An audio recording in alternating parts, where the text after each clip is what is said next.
Assalamu alaykum hörmətli uzur köyçülər. Dunya Uyghur Qurultiyi to'g'ri televiziyasi kündilik xəvərlər proqramımızga xoş gəldinglar. Mən Hidayət Musacan. Bugün 7-ci ayının 1-ci günü peyshanba. Hammalarına şu vaxtda xeyirlik bolsun. Aziz görürmənlər, tövəndə diqqətinizlər bugünkü xəvərlər proqramımızın təfsilatında bolsun.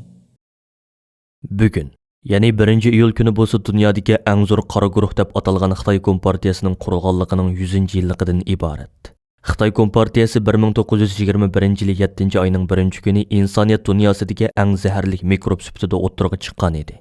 100 millionga yaqin a'zosi bilan dunyodagi eng zo'r jinoyatchilar guruhiga aylangan Xitoy Kompartiyasi mana bugun insoniyatning o'rtaq dushmaniga va insoniyat dunyosiga tinimsiz ofat ilib keladigan qo'rqinchli vaboga aylandi. Qurilgan kunidan tortib toki hozirgacha butkul insoniyat dunyosiga putmas tugumas baloyi qazo ilib kelgan bu mustabid partiya bugungi kunga kelganda vahshiylikda Gitlerning ayni chog'dagi Nazi partiyasidan eshib tushadigan va erkin dunyo xalqlariga Dunya tinchligiga intayin zo'r xavf yetkazayotgan eng zo'r qora guruhga aylandi. Ikkinchi dunyo urushidan keyin amda asla takrorlanmaydi deyilgan Nazi kampalarining bugungi zamonga kelganda, yana Sharq Turkistonda takror o'tirg'i chiqishi va Xitoyning Sharq Turkistonda Uyg'urlarni asos qilgan yerli xalqlarga qarata vahshiyliklarcha irqiy qirg'inchilik edib berayotganligidagi reallikning g'arb demokratik ellari tarafidan orqa-orqadan rasmiy usulni qabul qilinishga boshlashi, sesixnomi pur ketgan Xitoy Kompartiyasining fashistik mohiyatini yana bir qitim dunyo jamoatchiligiga to'liq oshkorlab berdi. Xuddi Dunya Uyg'ur Qurultiyining va boshqa xalqaro kishilik huquq tashkilotlarining bu munosabat bilan e'lon qilgan bayonotlarida ko'rsatilgandek, Xitoy Kompartiyasi bo'lsa dunyoda davlat qo'llashi ostidagi eng vahimlik jinoyatchilar guruhidan iborat xolos. Bir qancha kundan buyon fashist Xitoy Kompartiyasi qilcha ornumus qilmasdan o'zining qurilganligining 100-yilligini faqat Xitoyda va Xitoyning mustamlikasi ostidagi Sharq Turkiston, Tibet, Janubiy Mo'ng'uliston qatorliq rayonlarda emas, hatto chet ellarda nihoyat zo'r dog'dug'a va hasham ichida xotirlab kelmoqda. Növbətdə Şərq Türkistanın bütün zəminində lagerlardan, zindonlardan ko'tarilgan millionlagan begunoh insonning ichinishli feryodi bilan kishini saskandiradigan qizil naqshlarning vahimlik sadosi giralishib ketdi. Xitoy Kompartiyasi qurilgan 1 iyul kunini dunyo ofat kuni deb jakarlagan muhojiratdagi Sharq Turkistonlik qarindoshlarimiz bugun turli shakllardagi norozilik faoliyatlarini uyushtirish orqali Xitoy Kompartiyasiga qattiq la'nat yog'dirdi. Shu qatorda bugun Dunya Uyg'ur Qurultiyi Germaniyadagi Tibet va kishilik huquq tashkilotlari bilan birlikda Berlinda maxsus norozilik namoyishi o'tkazib, Xitoy Kompartiyasining Sharq Turkiston va Tibetni ishg'ol qilgandan buyon bu rayonlardagi yerli xalqlarga qarata rahimsizlarcha ilib berayotgan irqiy qirg'inchiligi, besim va zulm siyosatiga la'nat o'qish bilan birga xalqaro jamoatchilikni dunyo tartibiga og'ir darajada buzg'unchilik qilayotgan, insoniy haq huquqlarni qattiq oyoq osti qilayotgan va Sharq Turkiston xalqiga qarata vahshiylarcha irqiy qirg'inchilik ilib berayotgan Xitoy kommunistik hokimiyatiga qarshi yanada o'limli jazo va embargo tadbirlarini yo'lga qo'yishga, shundaqla 2022 yili Beyjingda o'tkaziladigan irqiy qirg'inchilik olimpikini jiddiy turda boykot qilishga chaqirdi. Bu qitimqi namoyishga Myunxen shahridan alayda Berlinga kelib qatnashgan Dunya Uyg'ur Qurultiyining raisi To'lqin Aysa apandim namoyish maydonidan stansiyamizning ziyoratini qabul qilib tuvandagilarni bayon qildi.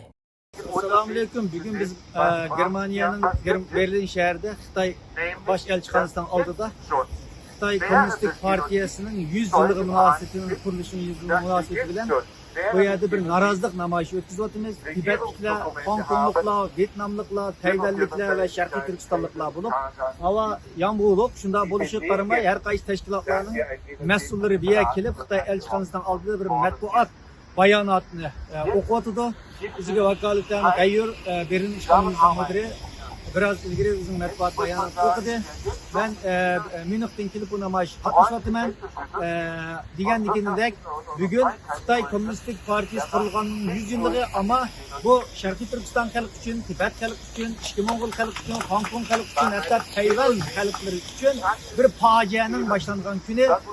O'tgan 100 yildan buyon Xitoy hukumatı o'zining kuchidan foydalanib bu millatlarning haq huquqini talab qilib ve bugün fakat bular uchun emas, bütün dünya uchun bir tahdid bo'lganligini dunyo asta-asta tushunib biz buni dunyoga yana bir qatim bu bugungi matbuot bayonot orqali bildirishga kirishdik. Xitoy Kommunistik partiyasi dunyodagi eng cho'ng, eng kuchli va eng tabiiy va davlat kuchi bilan o'tirayotgan bir terrorist tashkilot, bir kriminal bir tashkilot, jinoyatchi bir tashkilot. Xitoy Kommunistik partiyasi chuqur dunyoda xalqaro jamoatchilikning oldida o'tgan 100 yildan buyon Bulutlu 1949 yıldan bu yan elip bağlan cinayetleri hakkında dünyaya hesap veriş gerek. Onun cinayi cevapkarlığı dünyadan cevapkarlığı tartışış gerek. Bu münasebetlerimiz bugün bir yerde namayışta kıldık. Hava soğuk. Bugün yalnız Berlin'de emez dünyanın köp yaylarda Xitay bu Komünist Partisi'nin 100 yıllık karşı narazılık namayışı ötküzüp pilotudu. Bugün yanı Dunya Qurultiyi bir tor yığını ötküzüş arkalık Xitay'ın ötken 100 yıllık cinayetleri hakkında müzakere etparımız. Rahmet. Ondan başqa bugun Dunya Uyghur Qurultiyi yana Xitoy Kompartiyasi qurilganligining 100-yilligi munosabati bilan bir asrlik besim haqida analiz nomli cho'ng tipdagi xalqarалық muhokama yig'ini o'tkazdi.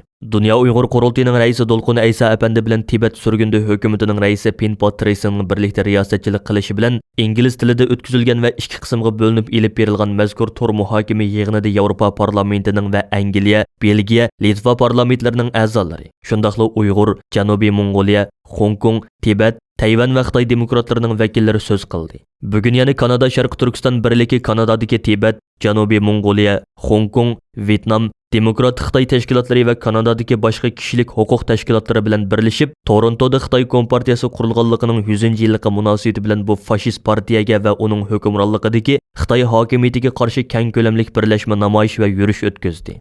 Qurultay tarafidan o'tkazilgan muhokama yig'ini va Kanada qatorliq boshqa davlatlarda elib berilgan norozilik namoyishlari haqidagi xabarlarning tafsilotini atigi programmamizda ayrim diqqatingizga taqdim qilamiz. Sharq Turkiston xalqining Birlashgan Davlatlar Tashkilotidagi homiysi va eng asosli qo'llovchilarining biri hisoblangan Germaniyaning Birlashgan Davlatlar Tashkilotida turishliq bosh elchisi Christoph Heusgen apandim bugun Birlashgan Davlatlar Tashkilotidagi 4 yillik vazifasini muvaffaqiyatli tamomlab Germaniyaga qaytdi. Birlashgan Davlatlar Tashkilotida nihoyatda yuqori inovatga va kuchli ta'sirga ega bo'lgan Christoph Heusgen apandimni Birlashgan Davlatlar Tashkilotining bosh kotibi Antonio Guterres va ko'plagan allarning Birlashgan Davlatlar Tashkilotida turishliq bosh elchilari va BDTning xizmatchi xodimlari gul chechaklar bilan olqish sadolari ichida o'zitib qo'ydi. Uyg'urlarning samimiy do'sti Christoph Heusgen apandi bo'lsa mustabid Xitoy hokimiyati eng nafrat qiladigan shaxslarning biri bo'lib, chunki u Birlashgan Davlatlar Tashkilotida bosh elchi bo'lib xizmat qilgan 4 yildan buyon Uyg'urlar masalasini Birlashgan Davlatlar Tashkiloti yig'inlarida ko'p qitim tilga olgan va hatto Uyg'urlar masalasini Birlashgan Davlatlar Tashkiloti bexatarlik kengashining yig'iniga ib kirgan.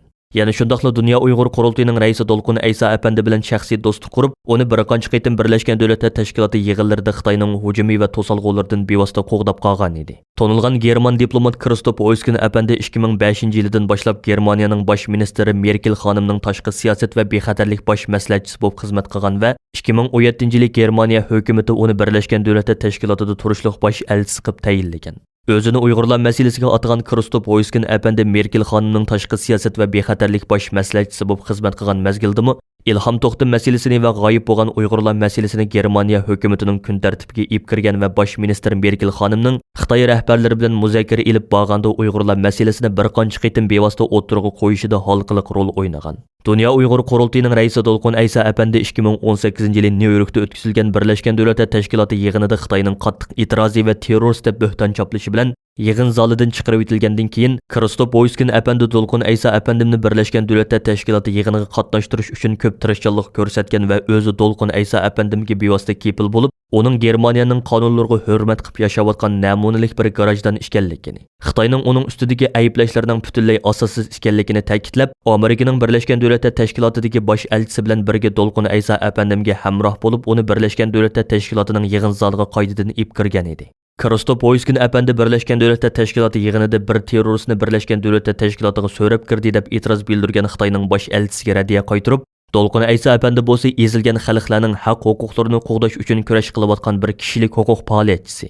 Germaniyaning qonunlariga qattiq hurmat qilib yashayotgan bir grajdonimiz. Agar u rostilla Xitoyning ilgari surgunidek terrorist bo'lgan bo'lsa, Germaniyami Dolqun Aysa apandimning grajdonlikka qabul qilmagan bo'ladi deb ko'rsatgan edi. 2019-yil Christoph Heusgen apandi Dunya Uyghur Qurultiyining raisi Dolqun Aysa apandi bilan Qurultay ijroiya komitetining raisi Umar Qanat apandimni o'zining Amerikadagi ofisida 24 davlatning Birlashgan Davlatlar Tashkilotida turishliq bosh elchilari va muavin elchilari bilan bevosita uchrashtirib, ularga Sharq Turkiston va Uyg'urlarning yangi vaziyati, shundaqla jazo lagerlari masalasi haqida doklad bergizgan edi. 2021-yil 5-oyning 13-kuni Birlashgan Davlatlar Tashkilotida o'tkazilgan Sharq Turkiston masalasi haqidagi xalqaro muhokama yig'inining vujudga chiqishidimi Christoph Heusgen apandi nihoyatda muhim rol o'ynagan va o'zimi yig'in riyosatchilarining biri bo'lgan. Xitoyning shuncha e'tiroziga qaramasdan yig'inda Dolqun Aysa apandimning yepilish nutqi so'zlashiga sharoit yaratib bergan edi. Bugun Dolqun Aysa apandi Kristof Oyskin apandimga bevosita maktub yo'llab, uning Birlashgan Davlatlar Tashkilotidagi 4 yillik xizmati jarayonida faqat Germaniya uchun emas, balki ezilayotgan butun xalqlarning haq-huquqini qo'g'dash uchun xizmat qilganligini ta'kidlash bilan birga, uning hozirgacha Uyg'urlarga va o'ziga ko'z tutib kelgan alohida g'amxo'rligiga butun Sharq Turkiston xalqidan minnatdorlik bildirdi. Navbatda Germaniya umumiy saylam bosqichida bo'lib, Merkel xonim bu qitimqi saylamda nomzod bo'lmaydi. Shunga Uyg'urlarning qadrli do'sti Kristof Oyskin apandimning bundan keyin qanday vazifaga qo'yiladiganligi noma'lum. Amerika axborotlarida doim ko'zga chiliqadigan mustaqil analizchi Gordon Chang 29-iyun kuni Qo'g'tash institutining to'rida e'lon qilingan obzor maqolasi orqali Amerika boshchiligidagi g'arb davlatlarining Xitoy kompartiyasiga texmo qattiq qo'l bo'lishi lozimligini, shuningdek Xitoy kompartiyasining Uyg'ur majburiy amgaki qatorliq vositalar orqali qon sho'rash hamda o'zini kuchlantirishiga sukut qilmaslikni alohida ta'kidlagan. Abdur Tojisimon virusini Xitoy hukumati qasddan tarqatgan degan qarashini yana bir qitim eskartib, bu virus tufaylidan 600 mingdan ortiq Amerika fuqarosining hayotidan ayrilganligini, Xitoy hukumatining har yili oz degandimi 1,5 trillion Amerika dollari qimmatidagi aqliy mulkni o'g'irlab ketayotganligini, shuningdek Xitoy hukumatining oshkor holda Amerikaga qarshi xalq urushi tashviqoti qilayotganligini o'ttirg'a qo'ygan. Abdurning qarashi navbatda Xitoyning iqtisodi holsirab kelayotgan holatda bo'lib, zo'r darajada Amerika bozoriga tayinib qolmoqda ekan. Ya'ni kelib Xitoy hukumati hozir zo'r darajada eksport qilishga muhtoj ekan. Bundaq ahvolda Amerika hukumati Uyg'urlarning majburiy amgaki badaliga mengayotgan ta'minot zanjirining Amerika bozoriga singib kirishiga qat'iy qarshi turishi, Xitoy hukumatining bu orqali o'zining halokatga yuzlanayotgan ojiz gavdasiga qon to'liqlab olishiga yo'l qo'ymasligi lozim ekan. Bo'libmi Nike, Apple qatorliqlar vositalik holda Uyg'urlarning majburiy amgakidan foydalanayotgani hamda buningga xotima berishni rad qilayotgan ahvolda Amerika hukumati jazman buningga qarshi texmo unumli choralarni tepib chiqishi lozim ekan. Abdur oxirida xulosa tariqasida Xitoy hukumati Amerika uchun shuncha ko'p tahdidlarni paydo qilayotganda, bu xil dushmanlikka taqobil turishning eng yaxshi chorasi Xitoy bilan bo'ladigan savdo aloqasini butunlay kesib tashlash degan. Yaqında Angliyadan chiqadigan iqtisodshunoslar jurnalida bir maqola e'lon qilingan bo'lib, uningda Xitoy hukumatining Sharq Turkistondagi Uyg'urlar bilan Xitoylarga yurgizayotgan planliq tug'ish siyosatida qo'sh o'lcham qo'llanayotganligi ilgari surilgan. Maqolada aytilishicha, Xitoy hukumati bilan o'rtaq tonish hosil qilishdan voz kechmagan 3 muxbir Sharq Turkistonga berib, Maralbeshi noyasini ziyorat qilishga muvaffaq bo'lgan bo'lib, ularning maqsadi Uyg'urlarning haqiqatan Xitoyning sotsialistik o'zgartirish qurilishining nishoniga aylanganligini isbotlash ekan. Ular hukumatning hujjatlaridan foydalangan hamda yerlikdagi Xitoy amaldorlari va Xitoy fuqarolarini ziyorat qilgan. Ular Uyg'urlar eng ko'p joylashgan Maralbeshi noyasini ekskursiya qilganda, Xitoyning bu rayondagi aholi qurilmasini o'zgartirish uchun zo'r kuch chiqarganligini bilgan. 2014-yil Maralbeshi noyasida nopusning ko'payish nisbati Uyg'urlar ko'p joylashgan boshqa noyalarga o'xshashli yuqori bo'lgan. 2017-yil Xitoy amaldorlari planliq tug'ish siyosatiga xiloflik qiluvchilarga zarba berishni boshlagan. Ortiq tuqqanlarni ma'lum qilganlarni mukofotlagan. 2017-yil Maralbeshidagi bolalarning tug'ilish nisbati 19% dan 13% ga tuvallagan. Halbuki 2019-yilga kelganda bu nisbat shiddat bilan tuvallab 4,15% ga tushib qolgan. Mutaxassislarning bildirishicha, urush davridagi nopusning ko'payish nisbati bundaq tuvan bo'lmaydi ekan. Sharq Turkistondagi bir Xitoy jamiyatshunosning yozgan maqolasida e'tirof qilishicha, 2017-yildan 2018-yilgacha Sharq Turkistonda 120 ming nopus oz tug'ilgan. Biroq u maqolasida Uyg'ur ayollarining o'zligidan tug'maslik operatsiyasi qildirganligini, ba'zilarining buning uchun 3 million mukofot olganligini, ba'zilarining bo'lsa ko'p tug'ishga quturtiradigan asabiylarning ta'siridan qutulganligini bildirganligini yozgan. Maralbeshiga borgan muxbirlar Xitoyning Maralbeshidagi yerlik Uyg'urlar bilan Beyongtondagi Uyg'urlarga qaratgan nopus siyosatida qo'sh o'lcham qo'llanilganligini bayqagan.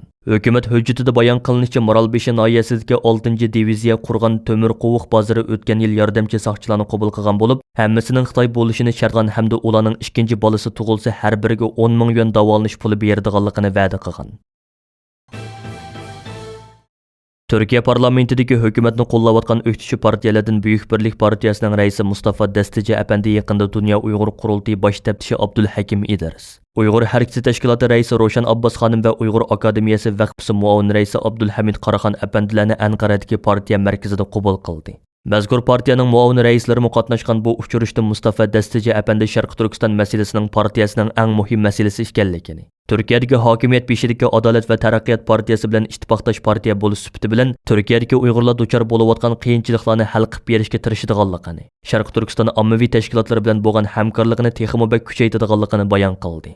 Mustafa Dastici apandi Amerika qatorliq cho'ng davlatlarning Uyg'ur davosini qo'llashining zo'r ilgirlash ekanligini, partiyasining Dunya Uyg'ur Qurultiyi bilan hamkorlashni kuchaytiradiganligini bayon qilib mundaq dedi. Hozir eng muhim bo'lgani Sharq Turkiston davosining xalqaralashganligidir. Amerika va Birlashgan Davlatlar Tashkilotining kun tartibiga kelishi nihoyat muhim. Chunki bular Sharq Turkiston davosidagi zo'r ilgirlash. Biz har doim Sharq Turkiston davosini qo'llaymiz va qo'llashni davom qilamiz. Qayerda bir Sharq Turkistonlik bo'lsa, biz ularning qiyinchiliklarini hal qilish uchun qo'limizdan kelganini qilamiz. Dunya Uyg'ur qurultiyining faoliyatlarini kuzatyapmiz. Sharq Turkistonliklarning ovozi bo'lishga tirishyapti. Biz Buyuk Birlik partiyasi bo'lish sifatimiz bilan har doim Dunya Uyg'ur qurultiyini qo'llaymiz va hamkorlashamiz. Orqadan Dunya Uyg'ur qurultiyi bosh taftishi Abdulhakim Idris apandi so'z qilib, Dunya Uyg'ur qurultiyi va Uyg'ur harakati tashkiloti nomidan Buyuk Birlik partiyasiga rahmat aytadiganligini bayon qilib mundoq dedi. Siz har doim Sharq Turkiston davosini qo'llab kelganligingiz uchun rahmat aytqili keldik. Bizni qabul qilganligingiz uchun ko'p rahmat. Biz Sharq Turkistonliklar tarixda ko'rilib boqmagan irqiy qirg'inchilikka duchor bo'layotimiz. Biz bu zulmni dunyo jamoatchiligiga anglitishda zo'r qiyinchiliklarga duchor bo'layotimiz. Chunki Xitoy 21-asrda Sharq Turkistonda insoniyatga qarshi jinoyat sodir qilyapti. Bundaq bir paytda dunyo jamoatchiligining qo'llab-quvvatlashga ehtiyojimiz bor. Bizni texmo ko'p qo'llashingizni umid qilaman. Suhbat oxirida Abdulhakim Idris apandi bilan Ro'shan Abbos xonim Turkiyadagi Uyg'urlarning o'zlariga havola qilgan talaplarini Mustafa Dastijiga yetkazdi. Mustafa Dastiji apandi bu talablarni Turkiya hukumatiga yetkazdiganligini bildirdi. Dunya Uyg'ur Qurultiyi 5-iyul Urumchi qirg'inchiligining 12-yilligi munosabati bilan maxsus chaqiriqnoma e'lon qilib, chet ellardagi Uyg'ur tashkilotlarini, siyosiy faoliyatchilarimizni va keng avom xalqimizni Urumchi qirg'inchiligining 12-yilligini butun dunyo miqyosida keng ko'lamda xotirlash orqali kommunist Xitoy hokimiyatining Sharq Turkiston xalqi ustidan yurgizgan inson qelipidan chiqqan irqiy qirg'inchiligini, besim va zulm siyosatini, shundaqla vatan ichida jiddiy yo'qolish xavfiga duch kelayotgan xalqimizning yurak sadosini dunyo jamoatchiligiga texmo unumli va jonliq shaklda anglitishga chaqirdi. Dunya Uyg'ur qurultiyining chaqiriqnomasida 5-iyul Urumchi qirg'inchiligining 12-yilligini xotirlash haqida Qurultiyi rahbarlik hay'ati tomonidan ilingan tuvandikida qarorlar ta'kidlab o'tildi. 1. Urumchi qirg'inchiligining 12-yilligi munosabati bilan Birlashgan Davlatlar Tashkiloti kishilik huquq komitetiga, Yevropa va Amerika parlamentlariga, shundaqla har qaysi xalqaro kishilik huquq tashkilotlariga DUQ nomidan Xitoyning Uyg'urlarga qarata yurgizayotgan irqiy qirg'inchiligi, zulm va besim siyosati fosh qilingan mazmunda norozilik maktubi yo'llanadi. 2. Har qaysi ellarda faoliyat ilib berayotgan tashkilotlarimiz va siyosiy faoliyatchilarimizning Urumchi qirg'inchiligining 12-yilligi munosabati bilan o'zlari turishliq davlatlarning hukumat va parlamentlariga, shundaqla o'zlari turishliq davlatlarda faoliyat ilib berayotgan har qaysi kishilik huquq tashkilotlari va ommaviy tashkilotlarga mustabid Xitoy hokimiyatining xalqimiz ustidan yurgizayotgan irqiy qirg'inchiliklari fosh qilingan norozilik maktubi yo'llashini iltimos qilamiz. 3. Urumchi qirg'inchiligining 12-yilligi munosabati bilan har qaysi tashkilot va jamoatlarimizning o'zlari turayotgan davlatlardagi turk islom tashkilotlarini, kishilik huquq tashkilotlarini va boshqa ommaviy guruhlarni safarbarlikka keltirib, ularning hamkorligi va qatnashishida bir tutash holda Xitoyga qarshi keng ko'lamli birlashma norozilik namoyishi uyushtirishini talab qilamiz. 4. Urumchi qirg'inchiligi yuz bergan 5-iyul kunidan 7-iyul kunigacha dunyoning har qaysi ellarida yashayotgan Uyg'urlar agar o'zi turishliq davlatlarning qonuni yo'l qo'ysa, uyining balkonlariga va mashinalariga birdek holda Sharq Turkistonning oy-yulduzliq ko'k bayrog'ini qadashga tirishishi va bu orqali o'zlarining Xitoyga bo'lgan noroziliklarini bildirishi lozim. 5. Bütün Sharq Turkiston tashkilotlari va siyosiy faoliyatchilarimiz 5-iyul kunidan e'tiboran 3 kungacha o'zlari boshqarayotgan internet sahifalarini, ijtimoiy taratqularni qoraytishini va rangsiz shaklda davomlashtirishini talab qilamiz. 6. Dunyoning har qaysi joylarida yashayotgan Uyg'ur qarindoshlarimizdan Urumchi qirg'inchiligi yuz bergan 7-oyning 5-kunidan boshlab bir haftagacha to'y-to'kin o'tkazmaslik, o'ltirish va turli shakldagi ko'ngil echish faoliyatlarini ilib bormaslik orqali o'zlarining 5-iyul shahidlarga bo'lgan ta'ziyasi va hurmatini izhor qilishni iltimos qilamiz. 7. DUQ diniy ishlar komitetining bir tutash tashkillashi ostida 5-iyul kuni dunyoning har qaysi ellarida bir tutash holda 5-iyul shahidlarini yod etish, ularning ruhi uchun nazar chiroq va duo tadbir faoliyatlarini uyushtirish lozim. Bo'libmi namoyish qilish imkoniyati bo'lmagan davlatlardagi tashkilotlarimiz va siyosiy faoliyatchilarimiz bu faoliyatga alohida ahamiyat berishi, hozirdan e'tiboran buning tayyorlik xizmatlarini jiddiy boshlashi lozim. 8. DUQ markazi organi va DUQ tarkibidagi tashkilotlar o'zlari bilan yaqin munosabatda bo'lgan chet ellik jurnalist va muxbirlarni safarbarlikka keltirib, 5-iyul Urumchi qirg'inchiligining 12-yilligi munosabati bilan asosli chet el matbuotlarida maxsus xabar maqolalar va huzurlarning e'lon qilinishini qo'lga keltirish, hozirdan boshlab ularni turli material manbalari bilan ta'minlashga kafolatlik qilish lozim. Hurmatli televizor ko'ruvchilar, yuqorida Dunya Uyg'ur Qurultiyi televiziyasi kündəlik xəvərlər proqrammisini diqqətinizə sunduq. Keyin qaytamlıq proqramımız görüşəyli. Görüşkə aman boğaysılar. Xeyri xoş.